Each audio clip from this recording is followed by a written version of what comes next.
बोलो जगदम्बे मात की जय। श्री हरि ओम श्री परमात्मने नमः। श्रीमद्वैपायन मुनि वेद व्यास प्रणीत महाभागवत देवी पुराण 72वां अध्याय। गंगा जी के स्मरण, दर्शन और स्नान का महात्म्य। गंगा जी की महिमा के संदर्भ में सर्वांतक व्याध का आख्यान। श्री महादेव जी बोले, ये पुण्यमयी गंगा अपना दर्शन करने तथा अपने जल का स्पर्श करने मात्र से प्राणियों के महापातकों का नाश कर देती हैं तथा उन्हें मोक्ष फल प्रदान करती हैं। मुनि श्रेष्ठ, अब मैं द्रव रूपिणी गंगा के महात्म्य का संक्षेप में वर्णन करूंगा।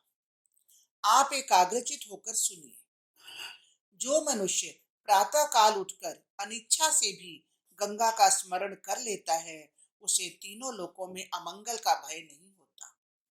महामते, उसके घर में संपदा आ जाती है, क्षण भर में उसकी सभी विपत्तियां दूर हो जाती हैं, जन्म जन्मांतर में किए गए पाप भी नष्ट हो जाते हैं तथा उसके पुण्य अक्षय हो जाते हैं। दुस्वप्न देखने पर, विपत्ति काल में तथा अत्यंत दुर्गम स्थान पर एक बार भी गंगा का स्मरण कर लेने पर मनुष्य कष्टों से छुटकारा पा जाता है, इसमें संदेह नहीं है। किसी क्रिया के आरंभ में यदि कोई त्रैलोक्य पावनी गंगा का स्मरण करे तो अविधि पूर्वक भी की गई वह क्रिया सफल हो जाती है। जप, होम आदि अनुष्ठानों में लगा हुआ प्राणी यदि अप्रासंगिक वचन का उच्चारण कर लेता है, तब उसे एक बार गंगा जी का स्मरण करके उस कार्य में पुनः प्रवृत्त होना चाहिए।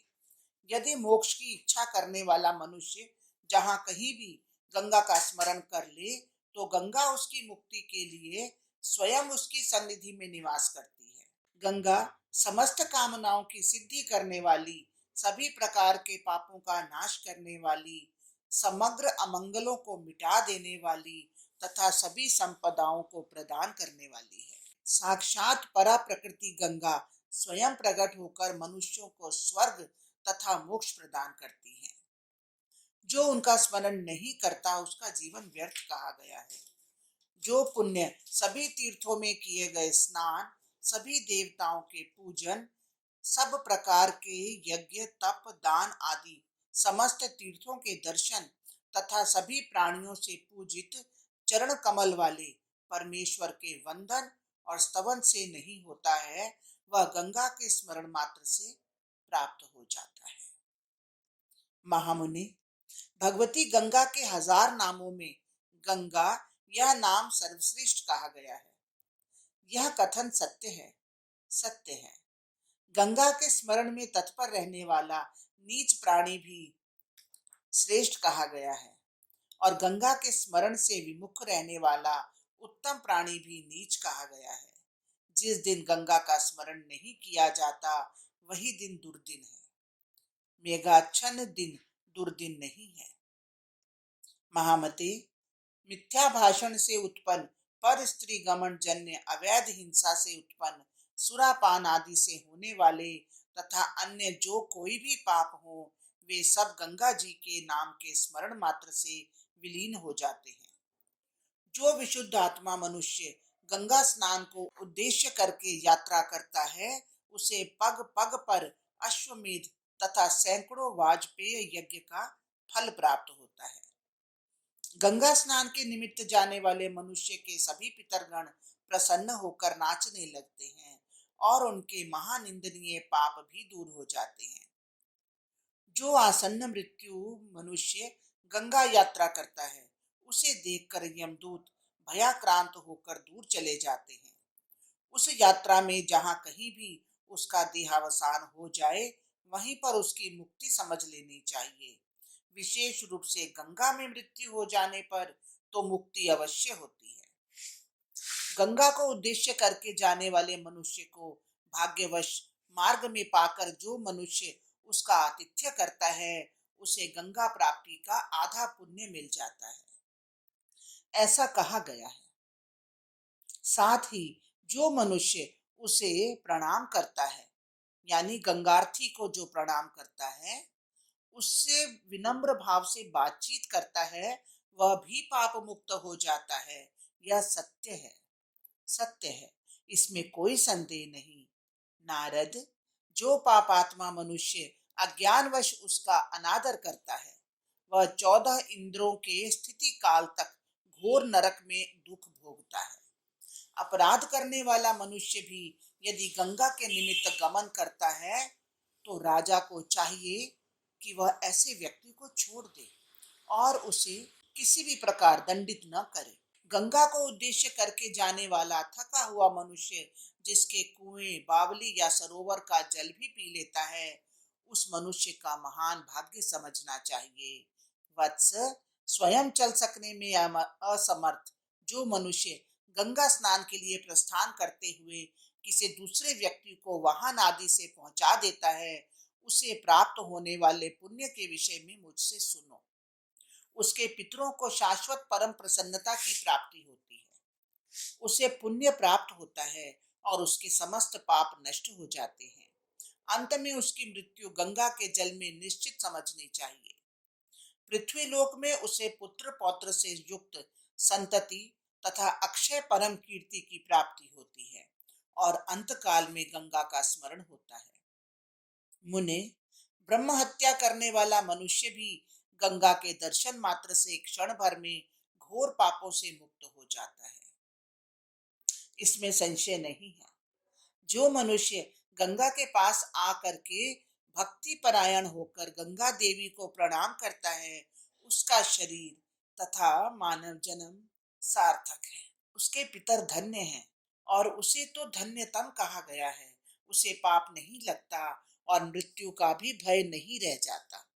महामते, वह मनुष्य परलोक में अतुलनीय सुख प्राप्त करता है। उसकी गंगा में मृत्यु होती है और आगे भी निरंतर उसे गंगा स्मरण बना रहता है। भगवती गंगा के दर्शन से सभी देवता, ऋषिगण तथा महात्मा भी कृतकृत्य होते हैं। फिर मनुष्यों का क्या कहना। महामते, जो मनुष्य संपर्क से भी गंगा का दर्शन प्राप्त कर लेता है, हजारों पाप करने वाला होने पर भी वह यम दंड का भागी नहीं होता।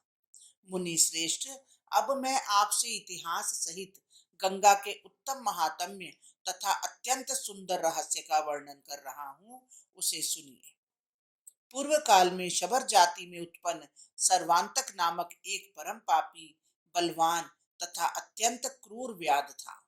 वह जीवन भर बहुत से प्राणियों को बलपूर्वक मारकर उनके मांस आदि बेचकर अपने कुटुंब का भरण पोषण करता था। वह पर स्त्री गमन तथा पराये धन का हरण करता था। वह दुरात्मा ने कभी भी धार्मिक कृत्य नहीं किया।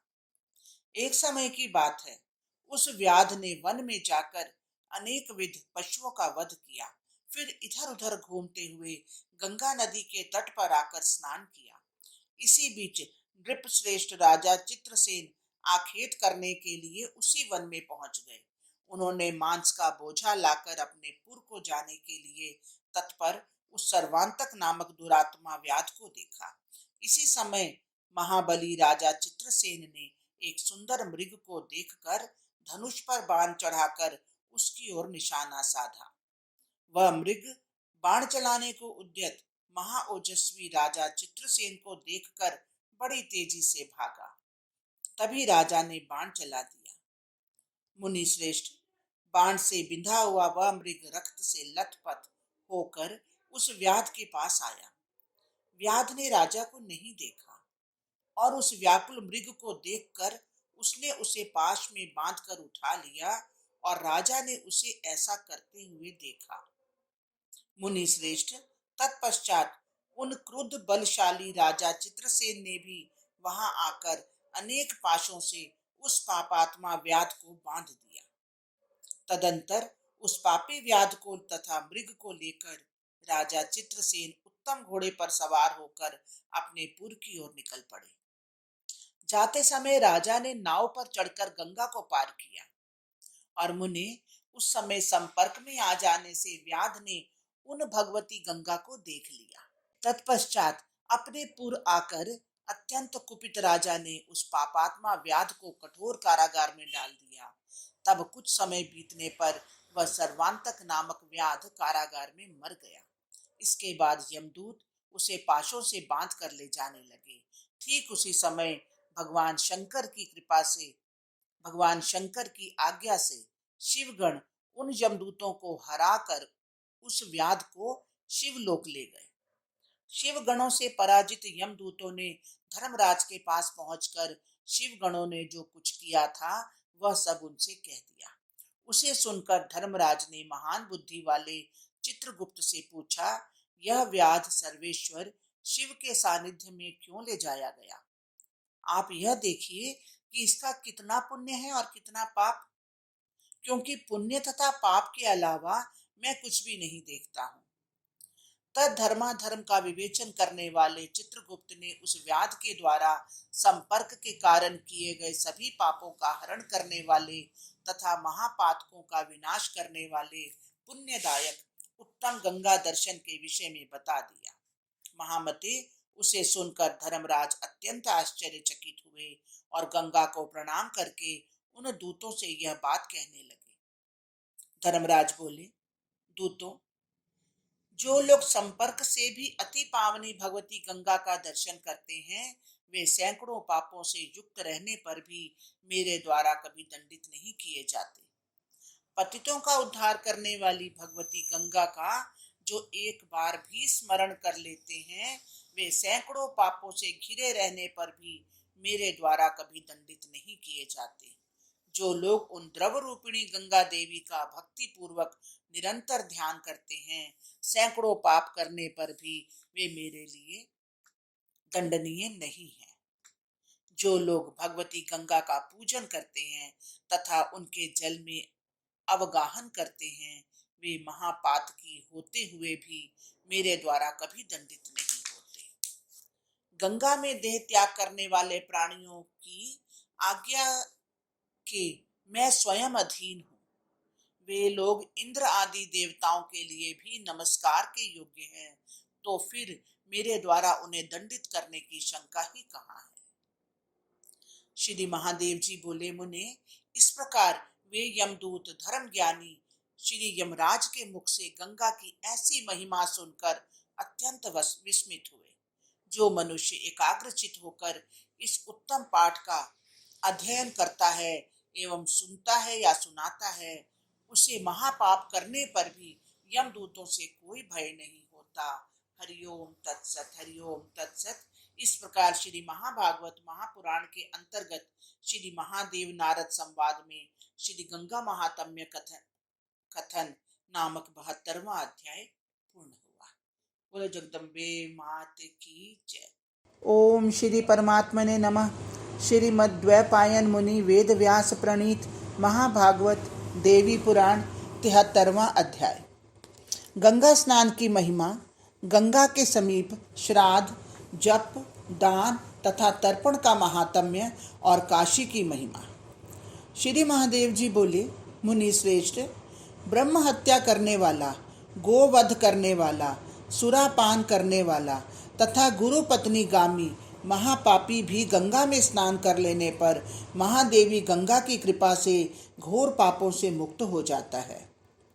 श्रेष्ठ भक्ति से हीन मनुष्य भी बिना मंत्र आदि के ही ज्ञान पूर्वक अथवा अज्ञान पूर्वक मात्र एक बार गंगा स्नान करके मुक्त हो जाता है। मुने, गंगा तट पर भक्ति युक्त होकर विधि पूर्वक गंगा जल में स्नान करने से मनुष्य को 7 जन्मों में हो सकने वाला अनंत तथा अक्षय पुण्य प्राप्त होता है और उसे विपुल धन और परम सुख की प्राप्ति होती है। वह नरश्रेष्ठ सभी पापों से मुक्त होकर परम पद को प्राप्त हो जाता है। यदि मनुष्य गंगा का स्मरण करते हुए अन्यत्र कहीं भी गंगा स्नान करता है तो वहाँ भी उसे गंगा स्नान से होने वाले पुण्य के समान पुण्य प्राप्त होता है। मुनि श्रेष्ठ, जो मनुष्य प्रतिदिन प्रातः काल गंगा के जल में स्नान करता है उस पुण्यात्मा को साक्षात दूसरे शिव के समान ही समझना चाहिए। उसके दर्शन से पापी लोग पाप से मुक्त हो जाते हैं, इसमें संदेह नहीं है। जो मनुष्य तुला, मकर और मेष की संक्रांतियों में गंगा जल में प्रातः काल विधि पूर्वक स्नान करता है, उसके पुण्य के विषय में मुझसे सुनिए। वह मनुष्य मातृ पितृ कुल के करोड़ों पितरों का उद्धार करके अंत में अपना शरीर त्याग कर शिव तत्व को प्राप्त हो जाता है, इसमें संदेह नहीं है। महामुने, हजारों महायज्ञ तथा सैकड़ों व्रत और पूजा आदि गंगा स्नान की एक कला के भी बराबर नहीं है। माघ स्नान के शुक्ल पक्ष की सप्तमी तिथि यानी अचला सप्तमी को अरुणोदय काल में गंगा स्नान करने पर मनुष्य सांसारिक जन्म मरण के बंधन से छूट जाता है। उस दिन गंगा के तट पर सूर्य की पूजा करने से रोगी महारोग से मुक्त हो जाता है। यह सत्य है, इसमें संशय नहीं है। पूर्णिमा तिथि को गंगा के जल में विधि पूर्वक स्नान करने से मनुष्य के पाप नष्ट हो जाते हैं और अंत में वह शिव सायुज्य प्राप्त करता है। कार्तिक मास की पूर्णिमा को गंगा का दर्शन करने तथा उसमें स्नान करने से मनुष्य महापातकों के समूह से मुक्त हो जाता है, इसमें संदेह नहीं है। चैत्र मास के कृष्ण पक्ष की त्रयोदशी को विधि पूर्वक गंगा में स्नान करने से मनुष्य समस्त पापों से मुक्त होकर परम पद को प्राप्त होता है। मुनि श्रेष्ठ, आरोग्य, अतुलनीय ऐश्वर्य तथा अन्य जो भी मनोवांछित रहता है, वह सब गंगा की कृपा से प्राप्त हो जाता है। महामते, इसके अतिरिक्त किसी भी दिन गंगा स्नान करने से मनुष्य सभी पापों से छूट जाता है और परम पद प्राप्त करता है। जो लोग एकाग्रचित होकर गंगा में पितरों का तर्पण करते हैं, उनके पितर निर्विकार ब्रह्मलोक में पहुंच जाते हैं। गंगा जल उपलब्ध रहने पर उसे छोड़कर अन्य जल से पितरों का तर्पण नहीं करना चाहिए। यदि कोई अज्ञानवश ऐसा करता है तो वह प्रायश्चित का भागी होता है। जो समाहित होकर गंगा में पितरों का तर्पण करता है, उसे ही पुत्र कहा जाता है, अन्य को पुत्र नहीं कहा जाता। मनुष्य को अपने पितरों की तृप्ति के लिए गंगा तीर्थ में जाकर श्राद्ध और तर्पण करना चाहिए, अन्यथा वह नरकगामी होता है। गंगा को उद्देश्य करके जाते हुए मनुष्य को देखकर श्राद्ध भोग की इच्छा रखने वाले उसके पितर प्रसन्न होकर हंसने और नाचने लगते हैं। मुने, श्राद्ध न करने के कारण पितर निराश होकर लौट जाते हैं। अतः यदि मनुष्य अपने पितरों का श्राद्ध नहीं करता है तो वह नरक में पड़ता है। गंगा के जल में पकाया हुआ अन्न देवताओं को भी दुर्लभ है। उस अन्न से श्राद्ध किए जाने पर पितरों को संतुष्टि होती है। जिसके पितर संतुष्ट रहते हैं उसका जन्म सार्थक है। जिसके पितर कुपित रहते हैं उनका जीवन निरर्थक है। पितरों के रुष्ट रहने पर मनुष्य को धर्म की प्राप्ति नहीं होती, अतः पितरों को भली भांति तृप्त करके ही धार्मिक कृत्य करना चाहिए। चंद्र अथवा सूर्य ग्रहण के अवसर पर यदि भाग्य से गंगा का सानिध्य प्राप्त होता है तो उस समय गंगा में स्नान करके विधि विधान पूर्वक पितृ श्राद्ध करना चाहिए। वह श्रेष्ठ श्राद्ध अक्षय, पितरों को तृप्त करने वाला, 100 गंगा श्राद्धों के समान और मोक्ष पद प्रदान करने वाला होता है। उस समय पुरस्चरण करने से मनुष्य मंत्रों को सिद्ध कर लेता है। वह असाध्य कार्यों को भी संपन्न कर लेता है एवं स्वयं शिव तुल्य हो जाता है। पुरस्चरण कर रहे मनुष्य को किसी दूसरे अधिकारी पुरुष से अपने पितरों का श्राद्ध करा लेना चाहिए, क्योंकि अज्ञानवश उसे अपने पितरों को कभी श्राद्ध से वंचित नहीं करना चाहिए। अक्षय कहे जाने वाली तथा युगादि तिथियों पर गंगा के जल में स्नान करके श्राद्ध और दान आदि से पितरों को संतृप्त करने से मनुष्य पुनर्जन्म का भागी नहीं होता। उत्तम साधक गंगा में पुरस्चरण करके पाप से रहित होकर मंत्र सिद्ध तथा महाज्ञानी हो जाता है। मुनि श्रेष्ठ, गंगा के सानिध्य में किए गए दान, ध्यान, जप, होम, पूजन तथा श्राद्ध तर्पण आदि महान पुण्य कारक कहे गए हैं। भूल कर भी मनुष्य को गंगा में मलमूत्र का त्याग नहीं करना चाहिए। गंगा में मलमूत्र विसर्जन करने वाला व्यक्ति 14 इंद्रों के भोग काल तक नरक में वास करता है। पुण्यात्मा व्यक्ति को चाहिए कि असत्य भाषण और लोभ का त्याग करके पर निद्रा, पर निंदा और पर द्रोह आदि पापों से रहित हो जाए। यदि भूल से ऐसा कर देता है तब उस पाप की शांति के लिए उसे गंगा स्नान करके तथा भगवती गंगा को प्रणाम करके उस क्षेत्र से अन्यत्र हट जाना चाहिए।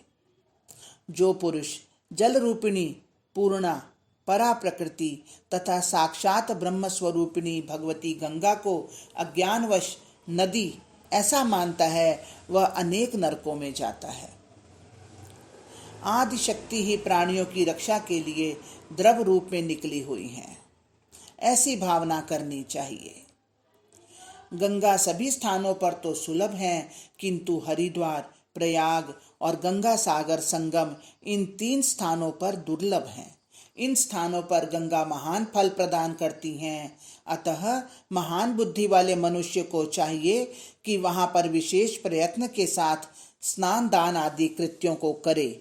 जो मनुष्य काशी में आकर भक्ति भाव से संपन्न हो विधि पूर्वक उत्तर वाहिनी गंगा में स्नान करता है वह साक्षात शिव तत्व को प्राप्त हो जाता है।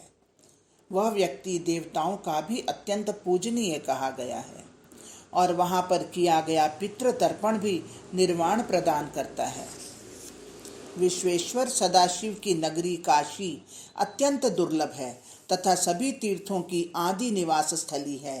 वह पृथ्वी मंडल के अंतर्गत रहते हुए भी भूमंडल से पृथक है, यानी वह भगवान विश्वनाथ के त्रिशूल पर स्थित है। महामते, ऐसी दिव्य भूमि तथा भगवती गंगा का पावन जल जहाँ है वहाँ पापी प्राणियों के लिए भी मुक्ति हाथ में ही है। जहाँ देहधारियों की माता अन्नपूर्णा स्वयं अन्न प्रदान करती हैं, जहाँ भगवती गंगा जल और भगवती सरस्वती ज्ञान प्रदान करती हैं, मुनि श्रेष्ठ, जहाँ मृत्यु ब्रह्म आदि से श्रेष्ठ परम पद को प्राप्त करती हैं और जहाँ पर जगत पिता विश्वेश्वर मोक्ष मार्ग के उपदेशक के रूप में विराजमान हैं, उस काशी का जो सेवन नहीं करता वह विधाता के द्वारा ठग लिया गया है। काशी में मणिकर्णिका पर स्नान करने वाला व्यक्ति बिल्व पत्र आदि से भगवान विश्वेश्वर का पूजन करके शिव सायुज्य प्राप्त कर लेता है। मुनि श्रेष्ठ, गंगा की मिट्टी से तिलक धारण करके मनुष्य जो कुछ कर्म करता है वह सब पूर्ण हो जाता है। जहाँ कहीं भी श्रेष्ठ मनुष्य गंगा के जल से देव पूजन, श्राद्ध तथा अभिषेक आदि कर्म करता है वह कर्म चाहे ज्ञान अथवा अज्ञान से हो, विधिहीन हो गया हो, श्राद्ध आदि के लिए अविहित देश अथवा काल में किया गया हो, दंभ भावना से युक्त होकर या द्रव्य रहित रूप में अथवा अन्यान्योपार्जित द्रव्यों से या पाप युक्त मन से किया गया हो, फिर भी वह निश्चित रूप से संपूर्ण फल प्रदान करने वाला होता है। हरिओम तत्सत, हरिओम तत्सत। इस प्रकार श्री महाभागवत महापुराण के अंतर्गत श्री महादेव नारद संवाद में श्री गंगा महात्म्य कथन नामक 73वां अध्याय पूर्ण हुआ।